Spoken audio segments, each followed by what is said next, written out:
Herkese merhaba arkadaşlar. Bu videoda Google'ın yeni çıkarmış olduğu 2.5 Flash Image yani diğer adıyla Nano Banana isimli modelini kullanacağız. Aslında bu model görüntü oluşturmaya, görüntü düzenlemeye yani bir resim üzerinde, bir fotoğraf üzerinde işlem yapmanıza yarıyor. Bu Nano Banana modeli aslında mükemmel karakter tutarlılığı ve metinli bile olsa resimlerin orijinalliğini koruyarak çok iyi bir şekilde yeniden bir resim üretebiliyor. Biraz sonra size uygulamalı göstereceğim. O zaman ne dediğimi anlayacaksınız. Hatta önceden kullananlar benim şu anda ne dediğimi anlamıştır. Yani şu anda da birinci olmasının sebebi aslında bundan kaynaklanıyordur diye düşünüyorum. Hiç vakit kaybetmeden hemen uygulamalı bir şekilde ne işe yaradığını görelim. Nano Banana kullanarak oluşturduğumuz bu Photoshop ajanını Telegram üzerinden kullanıyoruz. Ama tabii ki siz farklı düğümler ekleyerek WhatsApp, Instagram veyahut da bir webhook üzerinden de kullanabilirsiniz. Yani telefonunuzdan, cebinizden hiçbir şekilde hiçbir şeyle uğraşmadan direkt mesaj yazarak bile bir resim oluşturabiliyorsunuz, değiştirebiliyorsunuz ve bu çok mükemmel kaliteli bir şekilde olduğundan dolayı süper bir ajan haline geliyor. Şimdi ise ajanımızı kullanmaya başlayabiliriz. İlk olarak bir dosya yüklemek istiyorum, bir resim yüklemek istiyorum. Bunu gönderiyorum. Gönderdikten sonra ajanım çalışmaya başlıyor. Şu an bana bir mesaj gönderdi ve bu mesajda Google Drive'da fotoğrafın yani dosyanın adını ne olarak kaydedeyim diye soruyor. Leonardo olarak kaydetmesini söyledim ve gördüğünüz gibi burada Change düğümü çalıştı ve klasörümdeki dosyanın ismi Leonardo olarak değişmiş oldu. Hemen klasöre gittiğim zaman görüyorum ki burada Leonardo aynı benim gönderdiğim dosyayla birebir bir şekilde. Şimdi ise bir ürün fotoğrafı göndereceğim ve bunu elinde tutmasını isteyeceğim. Hemen gönderiyorum. Gönderdim fotoğrafı. Gördüğünüz gibi tekrardan bana sordu fotoğrafı hangi isimle kaydedeyim diye. Tekrardan ben buraya gelip size şunu göstermek istiyorum. Burada gördüğünüz gibi bugünün tarihiyle kaydedilmiş bir dosya var ve bu dosyanın ismini belirleyeceğiz. Eti Antep fıstık adını verdim. Şimdi buraya tekrar geldiğimiz zaman bu ismin Eti Antep fıstık olarak değiştiğini göreceksiniz. Gördüğünüz üzere şu anda dosyanın adı Eti Antep fıstık olarak değişti. Şimdi ise bu iki dosyayı kullanarak bir fotoğraf oluşturmasını isteyeceğim. Şimdi gördüğünüz gibi Leonardo bir butik restoranda bu ürünü tutuyor dedim. Gerçekçi bir fotoğraf olsun dedim. Ajanımız şu anda çalışıyor ve gördüğünüz gibi burada resim birleştirme tool'umuz çalıştı. Bu düğümlerin de tüm her şeyin nasıl çalıştığını uygulamadan sonra size göstereceğim. Şimdi görüntümüzün oluşturulmasını bekliyoruz. Evet, görüntümüz şu anda oluşturuldu. Mesaj geldi. Evet, oluşturulan resim bu şekilde. Buradaki mükemmellik karakter tutarlılığının ve buradaki verdiğimiz ürünün yazılarının hiçbir şekilde yapay zeka ile deformasyona uğramayıp mükemmel bir kalitede yani orada ne varsa aynı şekilde çıkarması. Yani biz buraya biraz daha kaliteli bir görsel ekleyebilirdik, tabii daha iyi görünebilirdi. Lakin buradaki mantık dediğim gibi resim çıktısı gönderdiğimiz Leonardo ve Eti çikolatanın orijinal dosyasıyla aynı. Yani karakter tutarlılığını mükemmel bir şekilde koruması bu modeli en iyilerinden biri yapmasının sebebi aslında. Şimdi farklı bir şey deneyelim. Kıyafet rengi, kıyafet değiştirme vesaire o ikisini de deneyelim. Şu anda çalışıyor. Tekrardan bana aynı soru soracak. İsmin nasıl kaydetmesi gerektiği ile alakalı. Ben buna tekrardan isim veriyorum ve tekrar ajanım çalışıp burada Change Name düğümü çalışacak. Sonrasında kıyafet değiştirme veyahut da renk değiştirme yapabileceğiz. Dosyamızı gönderdik. İsmini söyledik. Şu anda kaydedilmesini bekliyoruz. Evet, gördüğünüz gibi dosyanın adını Esther olarak değiştirdim diyor. Şimdi Esther üzerinde biraz oynama yapalım. Esther'in üzerindeki elbiseyi beyaz bir elbiseyle değiştir ve koluna bir saat ekle dedim. Bakalım ne kadar kaliteli bir şekilde sonuç verecek. Gördüğünüz gibi Edit Image tool'umuz çalıştı. Burada da arkasında aynı ikisinin de Combine Image ve Edit Image kısmının arka planında aslında Nano Banana API var ve biz buradan oraya istek gönderiyoruz. Şu anda resmimiz oluşturuldu ve ajanımız cevap verdi.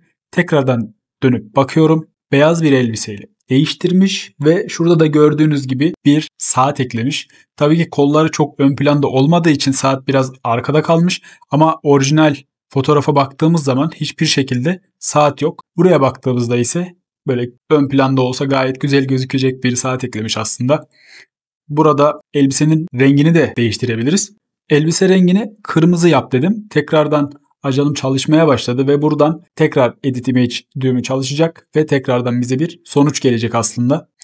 Evet, şu anda resmimiz oluşturuldu ve tekrardan dönüyoruz, bakıyoruz. Kırmızı bir elbise. Aynı elbisenin sadece rengini değiştirdi. Hiçbir şekilde oynamadı. Saati bile aynı duruyor, yani hiçbir şekilde oynamadı. Gördüğünüz gibi kolyesine kadar her şey aynı. Burada gönderdiğimiz fotoğrafta biraz kalite bozukluğu olmuş. O yüzden kalitesi biraz kötü çıkmış. Evet, aslında sonuçlar bu şekilde. Gördüğünüz gibi çok iyi kullanım örnekleri var. Gördüğünüz gibi çok iyi iş çıkarıyor. Özellikle karakter tutarlılığı ve bizim gönderdiğimiz fotoğrafa sadık kalması çok iyi. Şimdi bu ajanın nasıl çalıştığını hep beraber göz atalım. Öncelikle burada bir Telegram trigger'ımız var aslında. Olayı başlatan trigger dediğimiz tetikleme düğümü. Burada Telegram kullanıyoruz. Telegram'a bir mesaj geldiği zaman otomasyonumuz başlıyor. Sonrasında ise bir switch düğümü var. Bu düğüm ise gelen mesajın bir fotoğraf mı yoksa bir metin mi olduğunu ayırt etmemizi sağlıyor.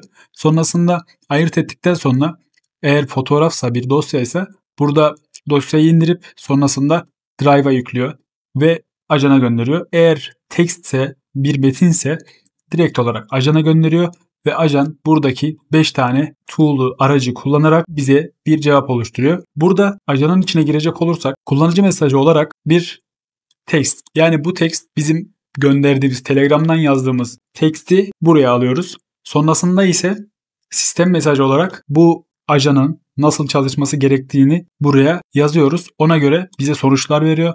Mesela burada bir profesyonel asistan ajanısın demişiz. İşin tool'ları kullanmak ve sahip olduğun araçlardan yardıma, benim isteklerime göre sahip olduğun araçlarla yardım almak. Sonra tool'ları gelince tool'ları da burada açıklamışız. Nasıl kullanması gerektiğinden bahsetmişiz. Change name dediği daha yeni bize Telegram'dan dosyanın adını ne olarak değiştireyim diye soru geliyordu. Soru gelmesinin sebebi de aslında buraya yazdığımız şey.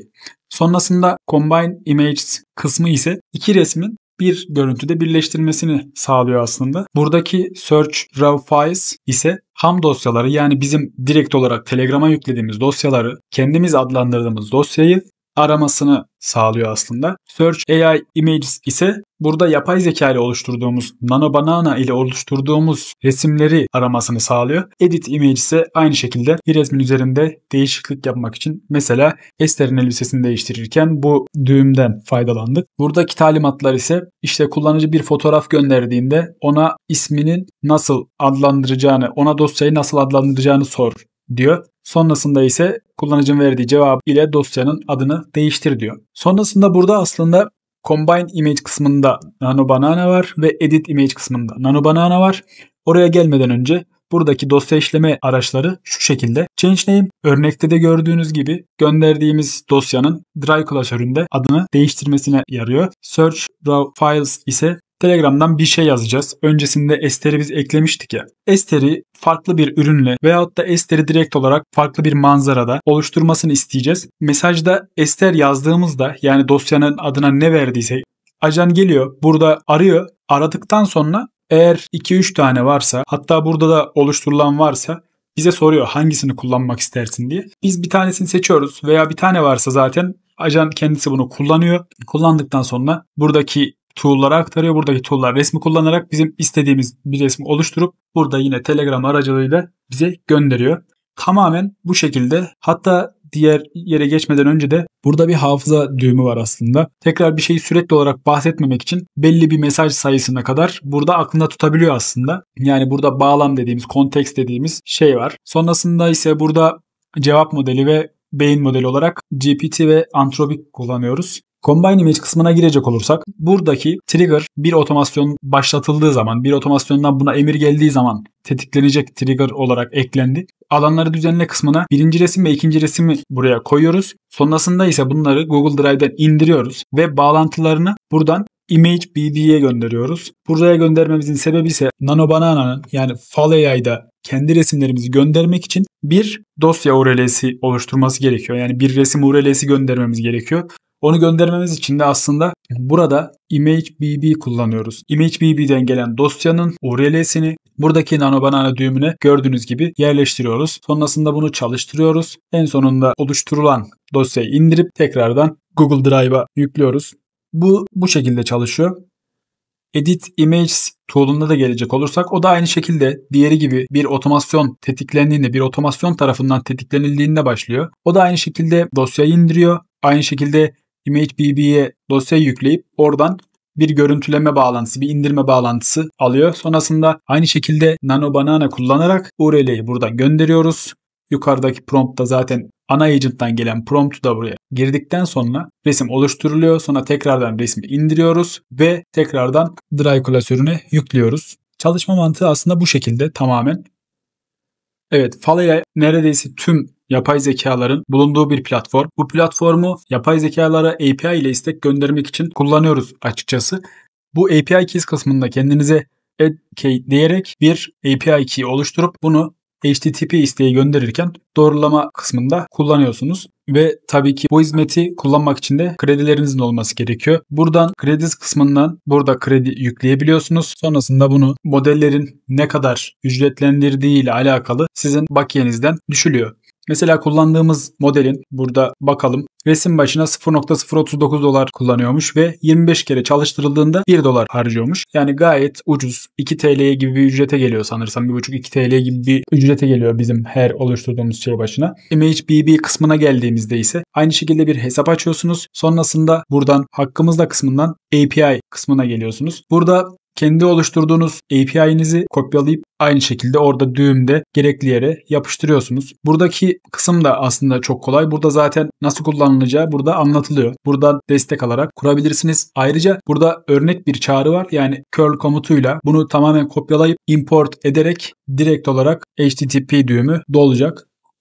Bu video aslında bu şekildeydi. Çok fazla uzatmak istemedim. Sizi sıkmak istemedim. Sadece nasıl çalıştığını görmenizi istedim. Aklınızda bir fikir oluşması açısından. Çünkü herkes bu modeli çok övüyordu. Biz de N8'de kullanım örneğini size göstermek istedik. Bu dosyayı yani bu workflow'un dosyasını almak için School topluluğuna gelebilirsiniz. School topluluğumuz şu anda ücretsiz ve 100. üyeye kadar, 110. üyeye kadar ücretsiz kalacak. Sonrasında ise bir fiyatlandırma yapmayı düşünüyoruz. Tabii ki diğerleri gibi 50 dolar, 100 dolar gibi bir fiyatlandırma yapmayacağız. Sadece her önüne gelenin girmesini engelleyeceğiz. Yani aktif olmayan kimsenin burada olmamasını sağlayacağız. Çünkü çok kalabalık, görünmesini istemiyorum. Yani burada kimsenin işine yaramayan, sadece katılmış olarak bekleyenlerin burada durmasını istemiyorum. Buraya girenlerin kendilerince bir şeyler katmasını, burada bir şeyler öğrenmesini ve burada herkesin birbirine yardım etmesini ve gerektiğinde yardıma ihtiyaç olunduğunda bana sorular sorabilmesini istiyorum. O yüzden 100.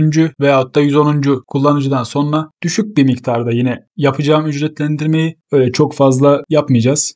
Açıklamadaki bağlantıdan gelebilirsiniz topluluğa. Ayrıca bu toplulukta N8 eğitimleri de sıfırdan nasıl öğrenebilirsiniz? Onun videolarını ekleyeceğim. Şimdiden yerinizi alın diyorum ve kendinize iyi bakın. Allah'a emanet olun. Görüşmek üzere.